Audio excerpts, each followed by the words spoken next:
dito ngayon hindi kang santo malas Cái chuyện lừng mây tôi nghe bị lo nghe Yêu lùi nâng lùi nghe lùi đi đâu tê ta Thì bóng lại đi nên lên phiêu mà la Buồn lâu hết dễ Rangin ông la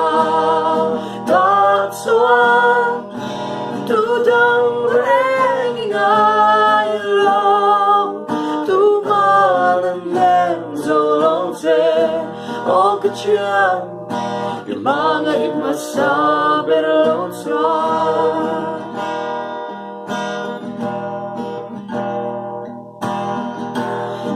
Dòng gì ngã bỏ áp mất xa bề choan Chim lung ăn loa ăn ra về ngày lâu Cùng sáng tâm đăng mình đi sáng tâm bộ này mà là Anh xin dầu tu để không muốn lo nghe Để chim lung bó hiền Rồi liang tu avil tu đang reng ngai lo tu man lên dầu xí lâu ô cái chuyện mà ngày mà xa bên lâu xoan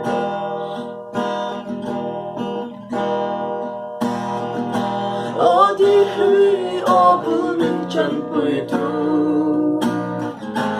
Dùn giảm hi an chia nghe mong chia Biết thu mình làm cả mình đón hoa lâu đi Cái thiên lùng la xôi lúa khát rành xí Biết tuy lâu nhang ngô